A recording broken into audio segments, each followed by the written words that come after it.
Hai teman-teman, Amir di sini dan kali ini kita akan bermain mencari kelereng yang aneh. Ada 12 butir kelereng.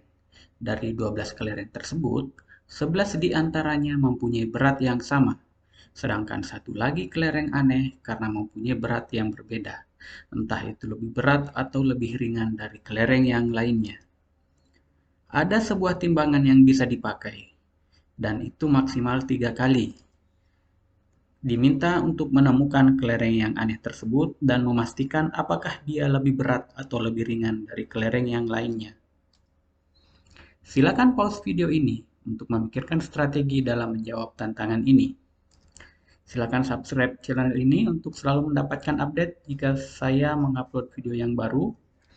Dan jangan lupa juga untuk komen, like, dan share video ini agar semakin banyak teman-teman kita yang mencoba tantangan ini. Jika kamu sudah siap, silakan lanjutkan menonton video ini untuk mencari jawabannya. Jadi, ada 12 butir kelereng dan sebuah timbangan yang bisa dipakai maksimal 3 kali. Caranya adalah membagi ke-12 kelereng tersebut ke dalam 3 kelompok yang sama banyaknya, sehingga setiap kelompok terdiri dari 4 butir kelereng. Kita ambil 2 kelompok tadi dan kita timbang pada timbangan yang tersedia, sehingga dari hasil penimbangan ini ada 2 kemungkinan. Kemungkinan pertama, timbangannya seimbang, dan kemungkinan kedua, timbangannya berat sebelah, entah itu lebih berat di sisi kiri atau di sisi kanan. Kita lihat pada kemungkinan pertama, jika timbangannya seimbang, kita dapat memastikan bahwa semua kelereng yang ada di dalam timbangan itu mempunyai berat yang normal. Kita bisa menandainya dengan warna hijau. Warna hijau merupakan kelereng yang normal, dan itu berarti kelereng yang tidak ikut ditimbang merupakan calon tersangka kita, atau di sini kita menamakannya suspek. Dan suspek kita beri warna kuning. Pada kemungkinan kedua, di sini timbangannya berat sebelah. Maka kita menandai kelereng yang berada pada sisi yang lebih berat merupakan suspek yang lebih berat. Kemudian, kelereng yang berada pada sisi yang lebih ringan kita tandai dengan suspek lebih ringan. Suspek yang lebih berat diberi warna merah, dan suspek yang lebih ringan diberi warna merah muda. Dan karena kita sudah yakin bahwa kelereng aneh tersebut berada pada timbangan, maka bisa dipastikan bahwa kelereng yang berada di luar merupakan kelereng yang normal. Timbangannya bisa saja miring ke kiri atau miring ke kanan, namun kita tetap menempatkan kelereng atau suspek yang lebih berat di sisi timbangan yang lebih berat. Baik, kita sudah menyimpulkan bahwa pada penimbangan pertama ini ada 2 kemungkinan, yaitu timbangannya seimbang dan timbangannya tidak seimbang. Mari kita bahas pada kasus pertama, yaitu jika penimbangannya seimbang.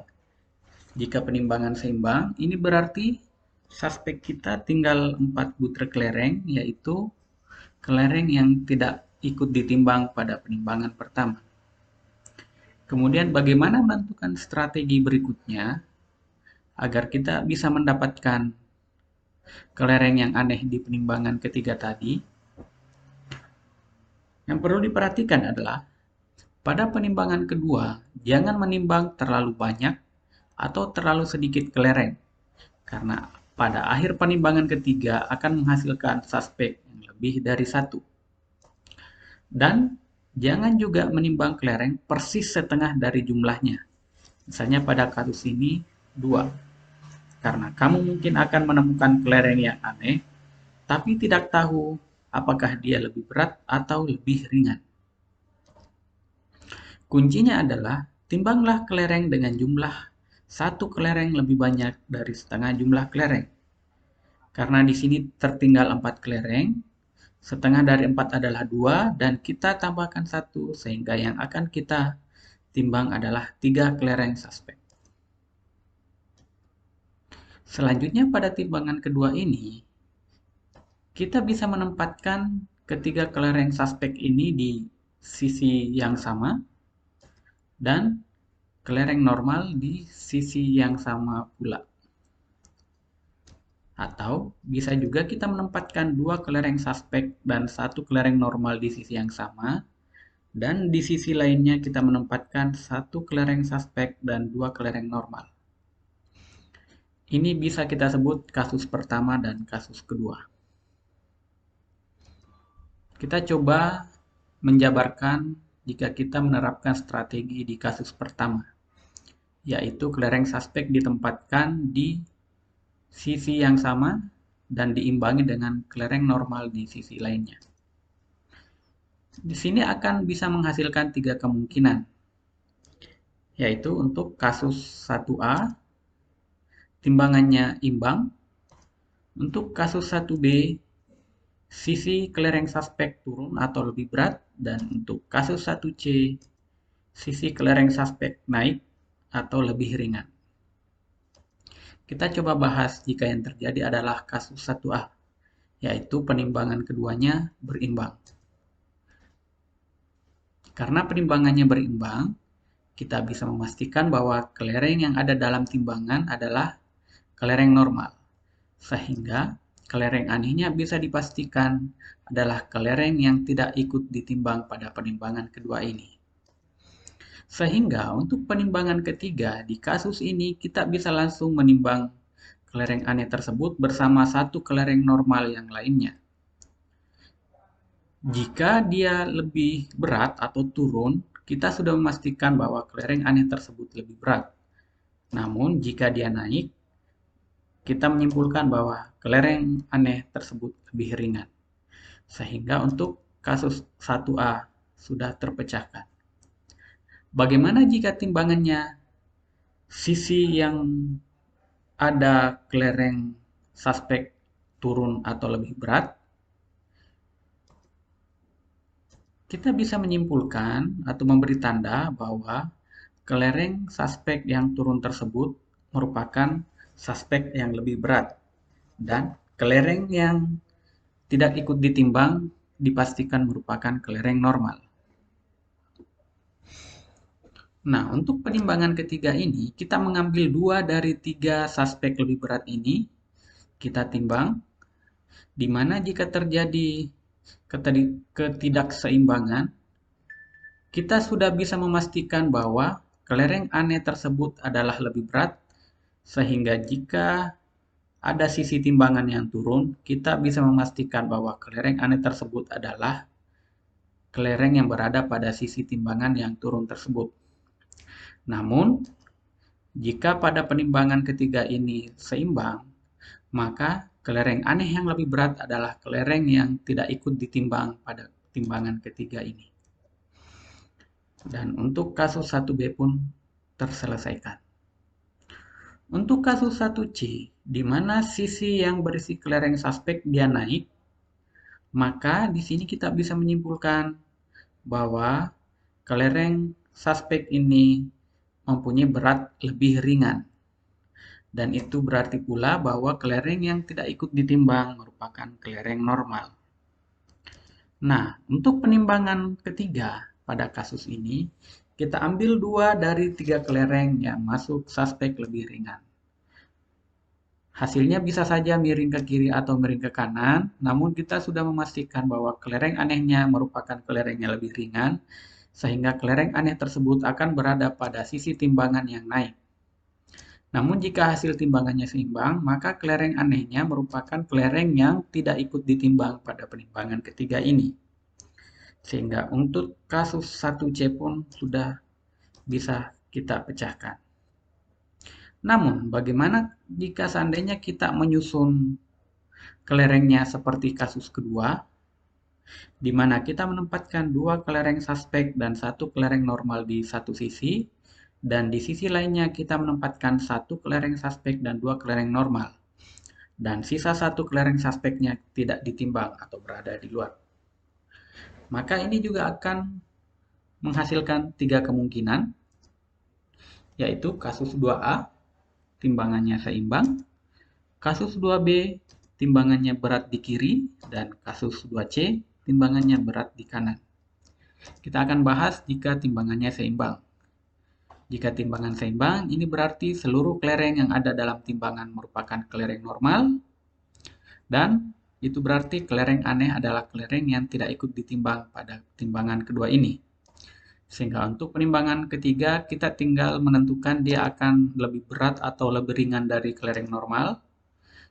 Jika dia turun, berarti kelereng aneh tersebut lebih berat, dan jika dia naik, kelereng aneh tersebut lebih ringan dari kelereng normal. Dan untuk kasus 2A sudah kita pecahkan. Bagaimana jika yang terjadi adalah kasus 2B, yaitu sisi yang memiliki kelereng suspek 2 butir turun atau lebih berat. Di sini kita menemukan dua suspek yang lebih berat. Dan itu berarti sisi yang satunya memiliki satu suspek kelereng yang lebih ringan. Dan kelereng yang berada di luar merupakan kelereng normal. Di penimbangan ketiga, kita menimbang kedua kelereng suspek yang lebih berat tersebut, di mana jika hasil timbangannya berat sebelah, kita sudah bisa memastikan bahwa kelereng aneh adalah kelereng yang lebih berat dan dia berada pada sisi timbangan yang turun. Namun jika hasil timbangannya seimbang, itu berarti kelerengnya yang aneh adalah kelereng yang lebih ringan. Dan untuk kasus 2B sudah terpecahkan. Bagaimana dengan kasus 2C, di mana sisi yang memiliki dua kelereng suspek naik atau lebih ringan? Maka, kita tandai dua kelereng suspek yang naik tersebut sebagai suspek lebih ringan, dan sebaliknya, kelereng yang turun kita tandai sebagai suspek lebih berat. Dan kelereng yang berada di luar kita pastikan merupakan kelereng normal. Untuk penimbangan ketiga, kita menimbang kedua kelereng suspek yang lebih ringan tadi, di mana jika hasilnya tidak berimbang, kita sudah memastikan bahwa kelereng aneh yang lebih ringan akan berada pada sisi yang naik. Namun, jika hasil timbangannya seimbang, maka kelereng suspeknya atau kelereng anehnya dipastikan adalah kelereng yang lebih berat tadi. Dan untuk kasus 2 ini sudah kita pecahkan semuanya. Kita kembali. Bagaimana seandainya yang terjadi adalah kemungkinan kedua? Di kemungkinan pertama tadi, hasil timbangannya adalah seimbang, sehingga suspeknya adalah 4 kelereng yang ada di luar timbangan. Namun pada timbangan kedua, kemungkinan kedua ini, kita mendapatkan hasil yang berbeda. Maka kita menandai kelereng yang lebih berat atau yang turun dengan warna merah dan sisi yang naik dengan warna merah muda. Nah, untuk penimbangan kedua, timbanglah kelereng dengan jumlah satu kelereng yang lebih banyak dari setengah jumlah kelereng yang akan ditimbang. Seperti disampaikan sebelumnya, di sini kita sudah mendapatkan 8 suspek. Maka untuk sampel yang akan ditimbang pada penimbangan kedua, kita mengambil 5 butir kelereng. Ini juga karena penimbangan ketiga hanya bisa menghasilkan 3 hasil berbeda, yaitu jika seimbang akan memberikan hasil 1, berat di kanan menghasilkan hasil 2, atau berat di kiri menghasilkan hasil 3. Sehingga pada penimbangan kedua ini nanti harus menghasilkan maksimal 3 suspek.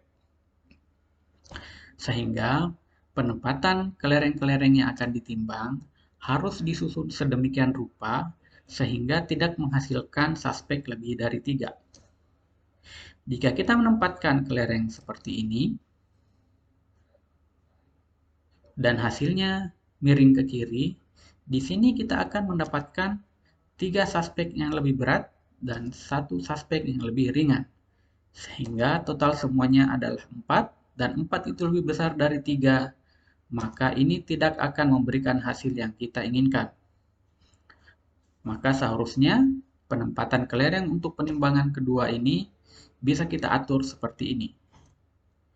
Kita ambil 2 kelereng suspek yang lebih berat, masing-masing di sisi timbangan. Kemudian kita tambahkan 1 kelereng normal di sisi kiri dan 1 kelereng suspek yang lebih ringan di sisi sebelah kanan. Nah, dengan strategi seperti itu, akan ada 3 kemungkinan. Seperti sebelumnya, yaitu timbangannya akan berimbang, di kasus B timbangannya akan berat di kiri, dan di kasus ketiga timbangannya akan berat di kanan. Mari kita lihat jika yang terjadi adalah kasus A. Di kasus A, karena timbangannya seimbang, kita bisa memastikan bahwa semua kelereng yang ada dalam timbangan merupakan kelereng normal. Sehingga suspek yang tersisa adalah 3 suspek yang lebih ringan. Untuk penimbangan ketiga di kasus A ini, kita tinggal mengambil 2 kelereng dari ketiga kelereng aneh tersebut, dan kita lihat jika dia tidak berimbang, kita sudah tahu bahwa kelereng aneh tersebut adalah kelereng yang lebih ringan, sehingga dia akan berada pada sisi timbangan yang naik. Namun, jika hasil timbangannya seimbang di penimbangan ketiga ini, maka kelereng yang aneh tersebut adalah kelereng yang tidak ikut ditimbang pada penimbangan ketiga ini, dan kita sudah memastikan bahwa dia adalah kelereng yang lebih ringan. Dan untuk kasus A ini sudah terpecahkan. Bagaimana jika yang terjadi adalah kasus B? Di mana pada kasus B ini, sisi yang memiliki 2 suspek lebih berat dan 1 kelereng normal itu turun atau lebih berat dibanding dengan 2 kelereng suspek yang lebih berat dan 1 kelereng suspek yang lebih ringan. Itu berarti kelereng yang tidak ikut ditimbang pada kasus B ini kita pastikan adalah kelereng normal. Dan di sini kita mendapatkan 2 suspek kelereng yang lebih berat dan 1 kelereng suspek yang lebih ringan. Pada penimbangan ketiga di kasus ini, kita menimbang kedua suspek yang lebih berat tadi, dan kita sudah tahu jika terjadi berat sebelah, maka kelereng anehnya merupakan kelereng yang berada pada sisi timbangan yang turun atau lebih berat.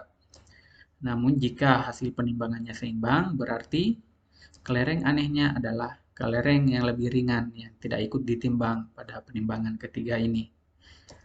Dan untuk kasus B sudah terpecahkan juga.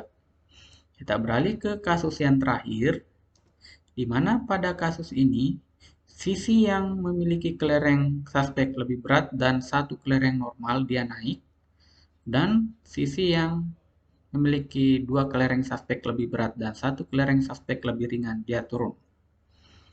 Di sini kita bisa memastikan bahwa kelereng yang berada di luar itu adalah kelereng normal, dan di sini kita mendapatkan 2 suspek, yaitu 2 suspek kelereng yang lebih berat. Di sini kita tinggal menimbang kedua kelereng tersebut di penimbangan ketiga, dan kita sudah tahu bahwa kelereng anehnya adalah kelereng yang lebih berat, maka dia akan berada pada sisi timbangan yang turun. Di sini kita tidak akan mungkin menemui kemungkinan hasil timbangannya seimbang, karena kita sudah memastikan bahwa pada kelereng yang ditimbang di sini pasti memiliki kelereng yang mempunyai berat tidak normal. Dan untuk kasus C ini pun terpecahkan semua. Demikianlah tadi teman-teman strategi kita dalam menemukan satu kelereng aneh yang memiliki berat berbeda dari 11 kelereng lainnya. Apakah teman-teman dapat memahaminya? Silakan tulis tanggapan kalian di kolom komentar. Terima kasih telah menonton video ini, dan sampai berjumpa kembali di video berikutnya.